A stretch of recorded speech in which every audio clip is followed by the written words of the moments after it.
أعوذ بالله من الشيطان الرجيم. بسم الله الرحمن الرحيم. الحمد لله رب العالمين، والصلاة والسلام على أشرف الأنبياء والمرسلين وعلى آله وصحبه أجمعين. سبحانك لا علم لنا إلا ما علمتنا إنك أنت العليم الحكيم. ولا حول ولا قوة إلا بالله العلي العظيم. أما بعد، أحييكم بتحية الإسلام، تحية مباركة من عند الله. يقول الناس عادة ونقولها عبادة. السلام عليكم ورحمة الله وبركاته. Alhamdulillah, pertama dan selamanya marilah sama-sama kita panjatkan setinggi-tinggi kesyukuran kepada Allah Subhanahu wa taala.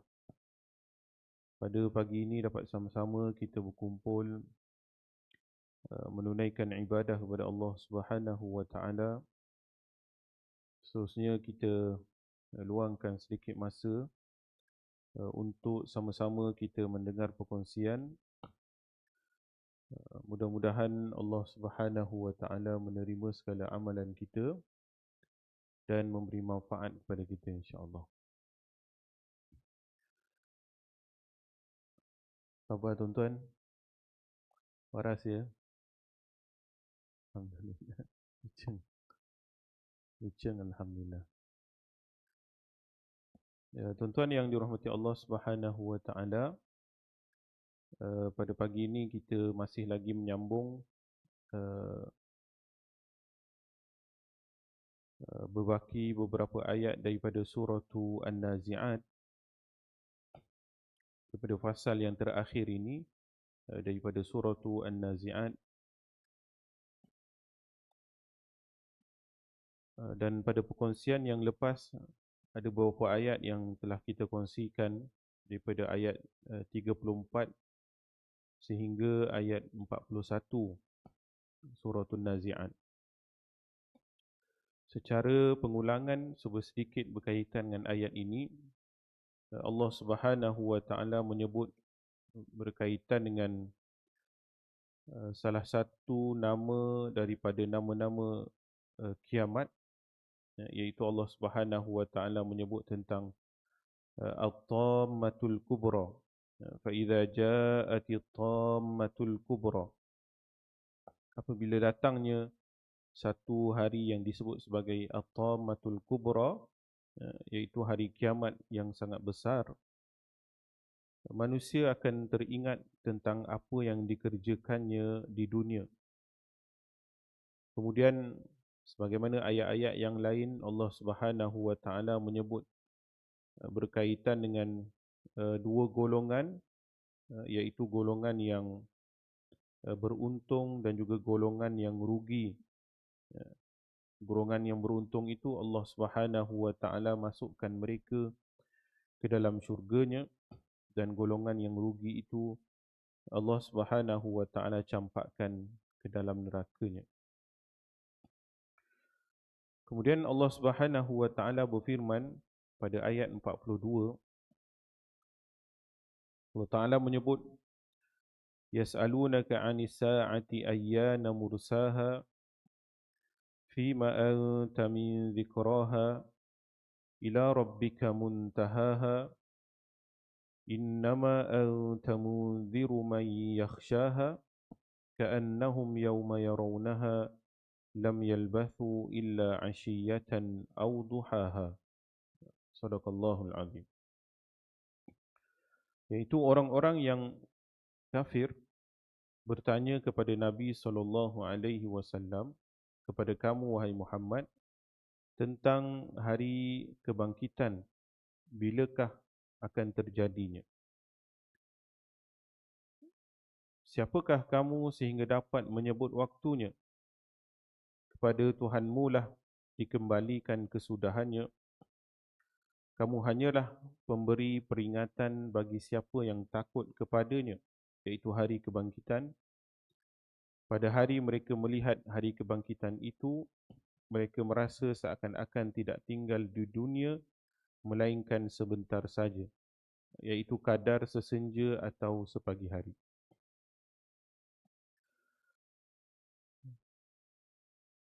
Disebut oleh para mufassirin berkaitan dengan ayat ini,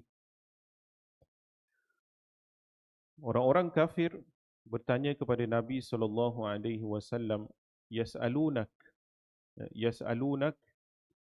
Begitu juga dalam beberapa ayat Al-Quran yang lain, orang-orang kafir bertanya kepada Nabi SAW, yas'alukan nasu 'anis sa'ah. Mereka manusia ketika itu bertanya kepada Nabi SAW berkaitan dengan as-sa'ah, iaitu hari kebangkitan. As-sa'ah, as-sa'ah dari sudut bahasa Arab merujuk kepada pelbagai maksud. Ada sebahagian bahasa Arab mengatakan as-sa'ah ialah jam, as-sa'ah ialah masa, as-sa'ah ialah hari kiamat. Maka orang-orang kafir bertanya kepada Nabi SAW, mata sa'ah, bilakah gerangannya kiamat? Dan Nabi SAW berusaha seolah-olah untuk menjawab soalan mereka. Lalu turun ayat selepasnya dan ayat-ayat yang lain berkaitan dengan perkara yang sama. Allah Ta'ala menyebut, Fima anta min dhikraha. Siapakah kamu untuk menyebutkan berkaitan dengan perkara tersebut? Kerana hari kiamat ialah termasuk daripada ilmu Allah Subhanahu wa Ta'ala. Tak ada siapa yang tahu berkaitan dengan kiamat. Dalam ayat yang lain Allah Ta'ala menyebut, Innallaha indahu ilmu sa'ati wa yunazzilul ghaith wa ya'lamu ma fil arham wa ma tadri nafsum madza taksibu ghada wa ma tadri nafsum bi ayyi ardin tamut innallaha alimun khabir. Allah Ta'ala sebut tentang beberapa ilmu Allah Subhanahu wa Ta'ala yang termasuk daripada perkara-perkara ghaibiyat. Allah Ta'ala sebut di sisi Allah Subhanahu wa Ta'ala lah ilmu berkaitan dengan kiamat. Innallaha indahu ilmu sa'ah. Di sisi Allah Subhanahu wa Ta'ala lah ilmu berkaitan dengan kiamat.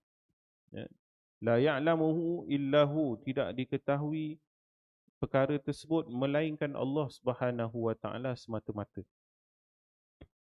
Wa yunazzilul ghaith, dan juga dialah yang menurunkan hujan. Menurunkan hujan termasuk juga daripada perkara-perkara yang ghaib. Tak ada orang yang boleh menurunkan hujan dan tahu berkaitan dengan hujan. Orang mungkin tahu proses hujan, tapi orang tak tahu bila hujan turun. Sebab tu kita dalam berita selalu sebut berkaitan dengan dijangka hujan turun sini, dijangka hujan turun sana apa semua. Last sekali tak turun pun hujan. Ataupun cerah sampai ke petang, tiba-tiba hujan. Panas lama, tiba-tiba hujan. Esok hujan kot, tak hujan-hujan. Jadi wa yunazzilul ghaith juga termasuk daripada ilmu Allah Subhanahu wa Ta'ala ialah hujan. Wa ya'lamu ma fil arham, dan dialah yang tahu apa yang berlaku di dalam rahim seorang ibu. Allah Subhanahu wa Ta'ala lah dalam ilmunya yang menguruskan perkara berkaitan dengan rahim seorang ibu. Proses yang disebut dalam hadis dengan 7 proses tersebut, untuk menjadikan seorang manusia, janin dan sebagainya, Allah Subhanahu wa Ta'ala lah yang menguruskan. Wa ma tadri nafsum madza taksibu ghada, Dan Allah Subhanahu Wa Taala yang mengetahui apa yang akan berlaku esok.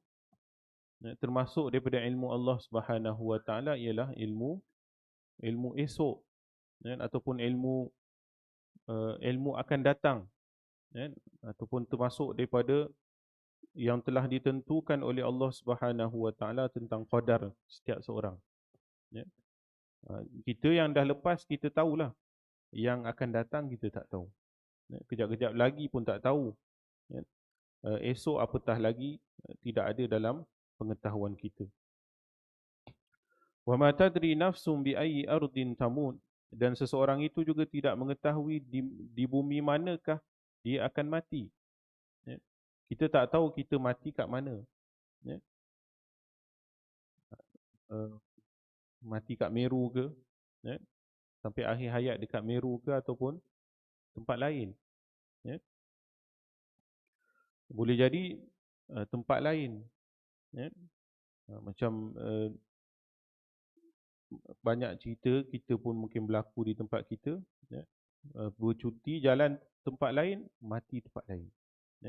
Ingat nak berjalan cuti je, nak berjalan negeri lain nak bercuti, tengok-tengok mati kat negeri tersebut, sama ada dalam Malaysia ke luar Malaysia ke dan sebagainya. Begitu juga orang yang belajar dan sebagainya, mati tempat dia belajar. Jadi tempat kita mati pun kita tak tahu. Innallaha alimun khabir, sesungguhnya Allah Subhanahu Wa Taala lagi maha tahu dan maha mendalam tahunya. Jadi Allah Subhanahu Wa Taala sebut tentang di antara pengetahuan dia ialah hari kebangkitan. Ilmu berkaitan dengan kiamat ni hanya Allah Subhanahu Wa Taala yang sahajalah yang tahu. Dan kita hanya dituntut untuk beriman sahaja tentang perkara tersebut. Dan barang siapa yang beriman kepada Allah dan hari kiamat, imannya adalah iman yang sempurna. Iman-iman dengan hari kiamat ialah iman termasuk dengan kebangkitan dan berjumpa Allah Subhanahu Wa Taala. Sebab tu Nabi SAW sebut dalam hadis, man kana yu'minu billahi wal yaumil akhir. Barang siapa yang beriman kepada Allah dan hari kebangkitan ataupun hari kiamat, sekian.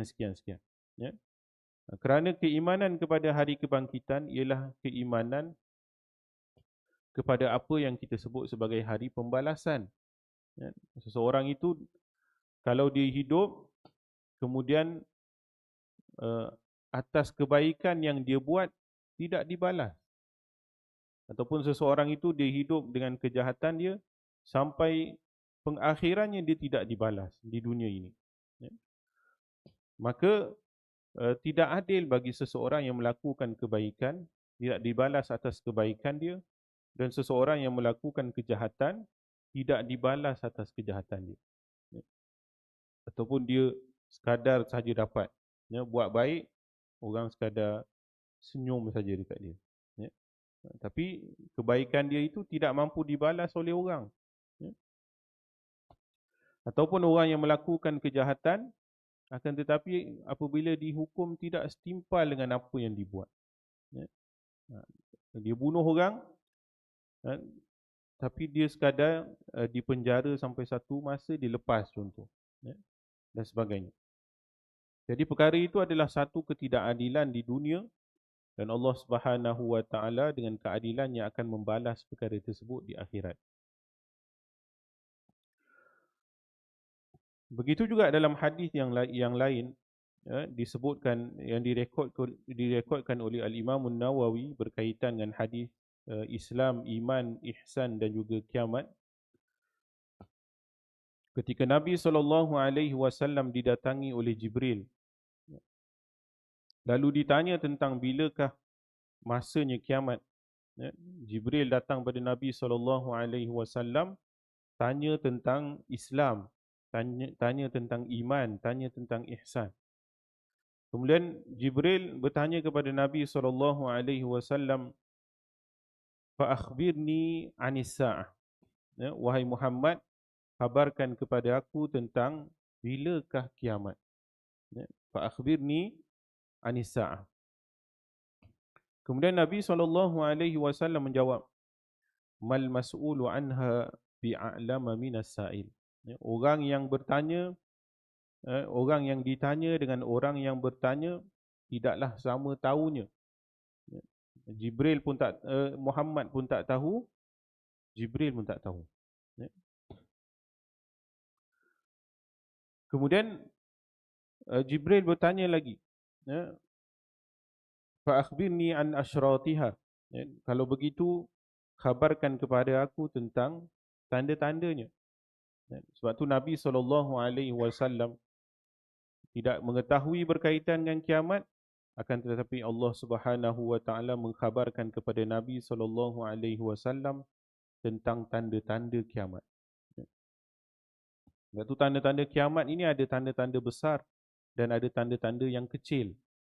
Alamatus sa'atil kubra dan alamatus sa'atis sughra. Tanda-tanda kiamat yang besar dan juga tanda-tanda kiamat yang kecil. Dalam hadis tersebut Nabi menyebut antalidal amatu rabbataha wa antaral hufatal uratal ala ri'a asya'i yatatawaluna fil bunyan. Atau kama qala sallallahu alaihi wasallam, hadis yang diriwayatkan oleh Imam Muslim daripada Sayyidina Umar, hadithul ahad. Iaitu Nabi sebut antara tanda kiamat berdasarkan hadis tersebut, Nabi kata antalidal amatu rabbataha. Seorang amah akan melahirkan tuannya. Wa antaral hufatal uratal alata, dan kamu akan melihat hufah, orang-orang yang berkaki ayam. Al-urah, bertelanjang. Wa antaral hufatal uratal alah,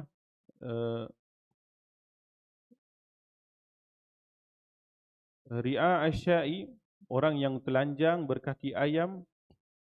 Miskin, ri'a asya, mengembala kambing. Yatatawaluna fil bunyan, satu masa nanti mereka akan berlumba-lumba mendirikan bangunan yang tinggi. Sebahagian para mufassirin yang mengatakan hadis ini merujuk kepada orang-orang Arab. Orang-orang Arab satu ketika dahulu. Orang-orang Arab satu ketika dahulu, dan secara khusus lagi hadis ini sebahagian yang mengatakan bahawa bukan semata-mata orang Arab, akan tetapi orang-orang Arab Badui. Orang-orang Arab Badui ini antalidal amatu rabbataha, seorang amah akan melahirkan tuan. Al-amah ialah hamba perempuan. Amah ni maksud dia hamba perempuan. Ataupun kita pun sebut amah ni pekerja apa, cleaner perempuan, pembantu rumah gitulah. Jadi al-amah ialah hamba perempuan. Satu masa nanti hamba perempuan melahirkan tuan. Walaupun sebahagian mengatakan bahawa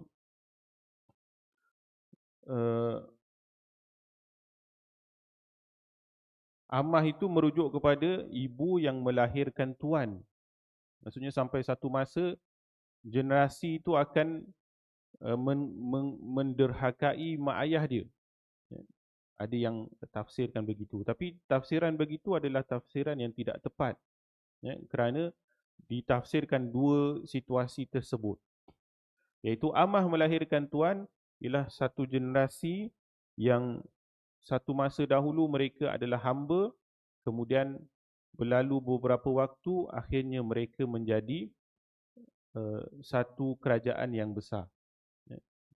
Kerana kerajaan-kerajaan sekitar itu, satu masa dahulu mereka hanyalah sekadar Arab Badui, tetapi sampai satu waktu mereka menjadi satu negara yang lain, seperti Qatar, seperti UAE, seperti Bahrain, seperti Oman. Satu masa dahulu mereka hanyalah orang-orang Arab Badui. Apabila dijumpai minyak di tempat mereka, mereka menjadi kaya dan negara yang besar. Ya. Begitu juga tanda yang seterusnya Nabi sebut tentang orang yang berkaki ayam. Arab Badui ini kaki tidak memakai selipar pun, walaupun berada di padang pasir. Sebahagian mereka telanjang. Al-urah, al-alah, sangat miskin. Satu masa dahulu, Arab-Arab Badui ini miskin. Ri'a asya, mengembala kambing. Sekarang mengembala kambing ni bukan terkenal di kalangan orang-orang situ. Sebab mereka lebih terkenal dengan minyak. Yatatawaluna fil bunyan, Nabi sebut berlumba-lumba membina bangunan yang tinggi. Jadi bangunan-bangunan yang tinggi kebanyakannya berada di situ, di tempat kawasan sekitar lah. Sehinggalah Saudi pun terlibat sama berlumba-lumba untuk membina bangunan yang tinggi. Dan orang-orang Arab yang kita sebut sebagai Asia Timur ataupun Timur Tengah ini, memang mereka berlumba-lumba untuk membina bangunan yang tinggi.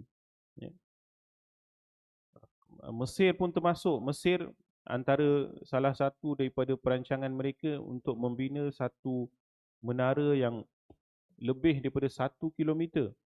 Itu semua termasuklah negara-negara Arab. Kalau orang tu buat 900 meter, dia nak buat 1 kilometer. Nanti ada lagi lah 1 kilometer lebih berapa cm ke, lebih berapa meter ke. Berlumba lah. Berlumba di antara mereka untuk membina bangunan-bangunan yang tinggi. Walaupun secara umum tanda-tanda tersebut melibatkan tempat-tempat lain juga. Kita pun berlumba-lumba juga tempat kita buat bangunan-bangunan yang tinggi ni, menara-menara tinggi. Walaupun kosong aja sebahagian besar bangunan tersebut. Tapi itu juga termasuk daripada hadis Nabi SAW berkaitan dengan antara tanda-tanda kiamat.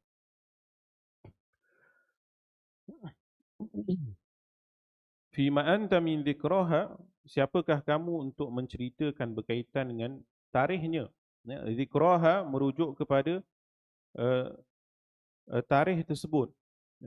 Kerana Nabi SAW hanya dikhabarkan oleh Allah Subhanahu Wa Taala berkaitan dengan kiamat ini, secara jelas tarikhnya hanyalah pada hari Jumaat sahaja. Itu sahaja yang kita sebut sebagai tarikh yang disebut kepada Nabi SAW hari Jumaat. Tahun bila apa semua tidak diceritakan kepada Nabi SAW.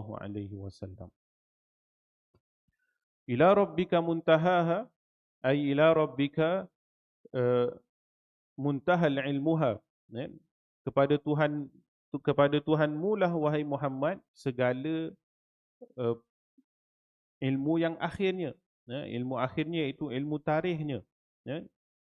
Yang paling akhir yang tahu berkaitan dengan kiamat hanyalah Allah Subhanahu Wa Taala. Muntahaha iaitu pengakhirannya. Pengakhiran itu merujuk kepada tarikh akhir tersebut. Betul-betul bila tu tak tahu. 50 tahun lagi, 100 tahun lagi, 1000 tahun lagi, tak tahu.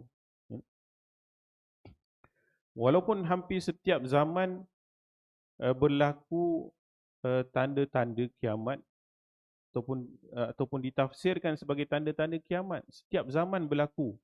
Daripada zaman Nabi SAW lagi, di zaman sahabat pun orang tafsirkan begitu, tak lama nak kiamat ni. Pada zaman Baghdad jatuh, hulagu menyerang Baghdad, orang-orang kata kiamat dah ni. Ni Ya'juj Ma'juj dah ni, orang kata. Orang zaman-zaman itu menafsirkan orang-orang Mongol sebagai Ya'juj dan juga Ma'juj. Kata kiamat dah lah tak lama ni. Tapi daripada zaman itu sampai sekarang berapa ratus tahun. Setiap zaman, setiap tanda-tanda itu ditafsirkan dengan zaman mereka. Ya. Akan tetapi kiamat masih tidak berlaku. Sebab tu kita sebut kan, zaman zaman-zaman fitnah ataupun zaman-zaman kita ni zaman-zaman ujian, dia sentiasa naik dan turun. Selagi masa ada naik, kemudian turun, lambat lagi lah kiamat. Ataupun bukan lagi zaman kita lagi. Itu satu, kita sebut sebagai satu ketenangan kepada kita. Sebab ni nampak macam teruk, macam nak kiamat je ni, tiba-tiba turun. Menurun tanda tersebut, maka kita boleh tenang balik. Kalau kita sebut makanan tak ada, lepas tu bencana alam selalu berlaku, kemudian tenang balik, kita kata lambat lagi lah, tenang balik, gitulah. Tapi kalau semakin teruk, semakin teruk, tak ada tanda-tanda untuk surut, itu mungkin kemungkinan besar tanda-tanda kiamat yang semakin jelas.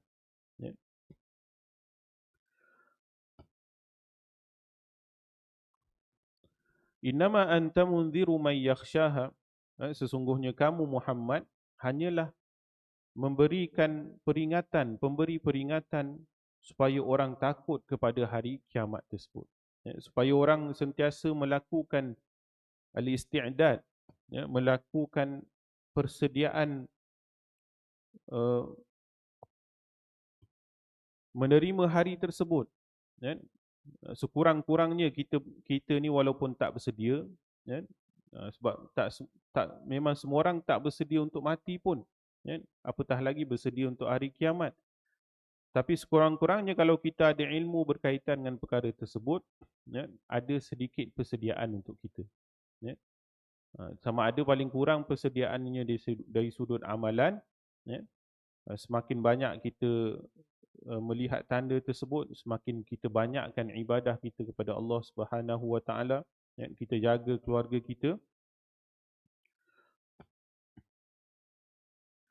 Macam banyak kita lihat, paling-paling kurang yang kita lihat agenda-agenda yang berlaku sama ada normalisasi berkaitan dengan maksiat. Itu juga termasuk daripada tanda-tanda yang Allah Subhanahu Wa Taala sebut melalui hadis Nabi sallallahu alaihi wasallam, na'am idza kathura al-khabath. Zainab bertanya kepada Nabi sallallahu alaihi wasallam, anuhlika wa fina salihun? Adakah kita akan musnah, dihancurkan oleh Allah Subhanahu wa taala sedangkan masih ada orang soleh? Lalu Nabi sallallahu alaihi wasallam sebut, na'am idza kathura al-khabath. Ya, kamu akan hancur apabila kejahatan semakin banyak. Kalau kita lihat, kejahatan ini memang sentiasa banyak. Yang paling kita risau ialah normalisasi maksiat itu. Jahat ni memang akan sentiasa ada, tetapi yang paling kita risau ialah jahat itu dah sampai tak boleh buat apa. Sampai orang ni buat jahat tu biasa. Itu paling kita risau. Normalisasi kejahatan, normalisasi maksiat. Macam yang berlaku sehari dua ni pun macam itulah. Dia tu penzina, dia tu melakukan zina. Jelas dia melakukan zina. Tetapi orang gelar dengan gelaran yang lain. Kemudian kesalahan itu paling kita risau apabila suka sama suka, lepaslah. Macam itulah. Kan? Sedangkan dari sudut Islam, suka sama suka ke, tak suka ke, suka ke, zina tetap haram, tetap mesti dihukum. Tapi kalau suka sama suka boleh lepas.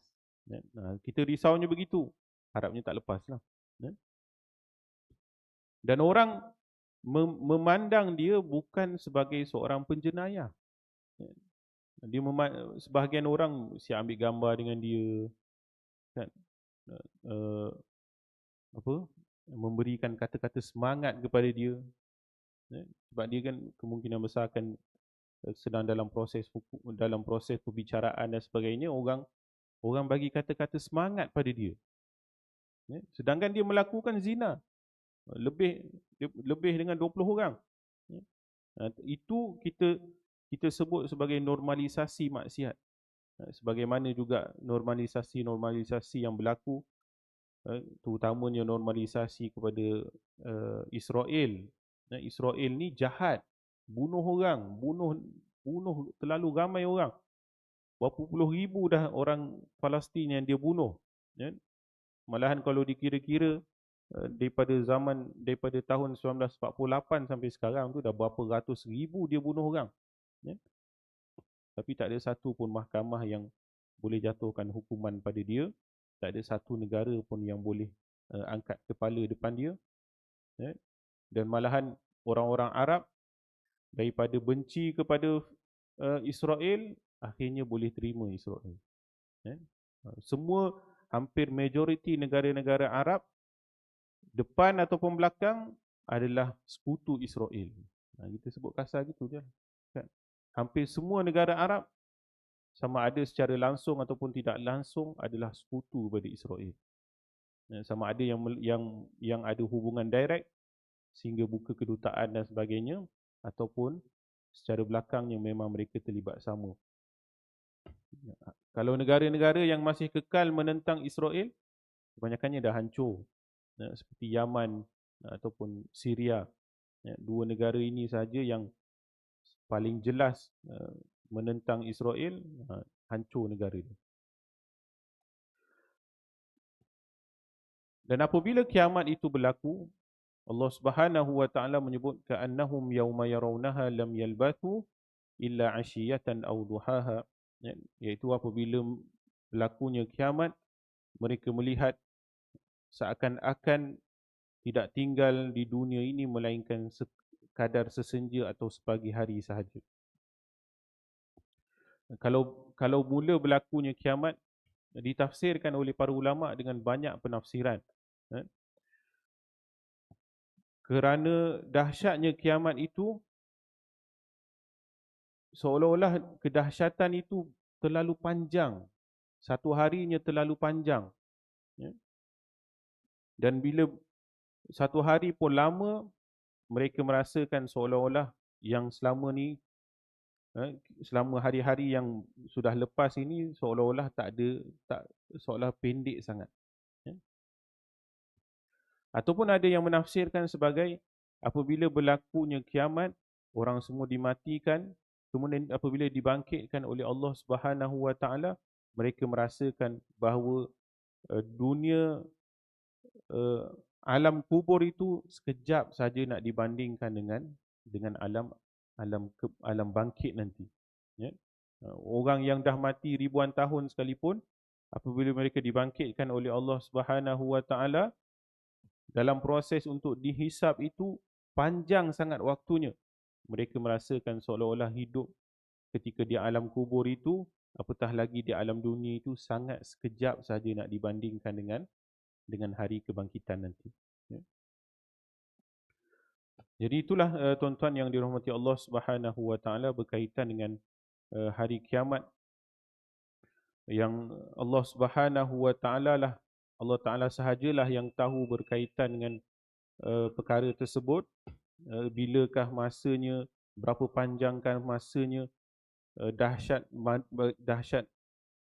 sedahsyat manakah keadaannya, hanyalah Allah Subhanahu wa taala sahaja yang tahu. Kita diceritakan hanya sedikit sahaja berkaitan dengan perkara tersebut, tapi kita dituntut untuk beriman, sebenar-benar iman dengan perkara tersebut. Kita tak, biasa orang sebabkan tak tahu benda tersebut, dia tolak benda tu. Sebagaimana sebahagian orang ateis, sebahagian orang-orang liberal, orang-orang sekular yang tak tahu banyak tentang perkara ini, dia tolak. Hari mati ni tak ada, kiamat ni tak ada, hari kebangkitan ni tak ada, sampai Tuhan pun tak ada. Sebabkan sikit sangat maklumat mereka berkaitan dengan perkara tersebut, sebabkan tak tahu, tak boleh dibuktikan, kita tolak. Tetapi itulah iman yang sebenar kepada orang yang beriman. Kita tahu sikit dan kita dituntut semata-mata untuk percaya sahaja. Kita dituntut untuk percaya benda ni walaupun kita tahu sikit. Dan itulah sebenar-benar iman. Itulah orang yang percaya kepada Allah Subhanahu Wa Taala dan hari kebangkitan. Mudah-mudahan kita akan dibalas dengan balasan yang baik di sisi Allah Subhanahu Wa Taala. Jadi saya kira sekadar itulah perkongsian pada pagi ini berkaitan dengan berbaki beberapa ayat ini daripada surah An-Nazi'at. Alhamdulillah selesai surah tersebut. Berkaitan dengan surah ini, insya-Allah akan datang kita akan masuk lagi surah yang seterusnya daripada juzuk yang 30 ini, iaitu surah Abasa. Masih lagi kalau disebut dari sudut tema-tema berkaitan dengan surah-surah Makkiyah, masih lagi berkaitan dengan keimanan dan juga kiamat kepada Allah Subhanahu Wa Taala. Insya-Allah mudah-mudahan direzekikan kita berjumpa di masa akan datang. Wallahu taala alam, yang baik daripada Allah Subhanahu Wa Taala, yang lemah daripada kelemahan saya. Ma asabaka min hasanatin faminallah wa ma asabaka min sayyi'atin famin nafsik wa arsalnaka lin-nasi rasula wa kafa billahi shahida. Aqulu qawli hadza astaghfirullahal azim li wa lakum. Wassalamu alaikum warahmatullahi wabarakatuh. A'udzu billahi minasyaitonir rajim. Bismillahirrahmanirrahim. Allahumma ja'al jam'ana hadza jam'an marhuma wa tafarruqana min ba'dihi tafarruqan ma'suma. Allahumma ya muqallibal qulub thabbit qulubana ala dinika wa ala ta'atik. Allahumma ja'alna minal ladzina yastami'una al-qawla fayattabi'una ahsanah. Sallallahu wasallam ala Muhammad wa ala alihi wa sahbihi wa sallam. Alhamdulillahirabbil alamin.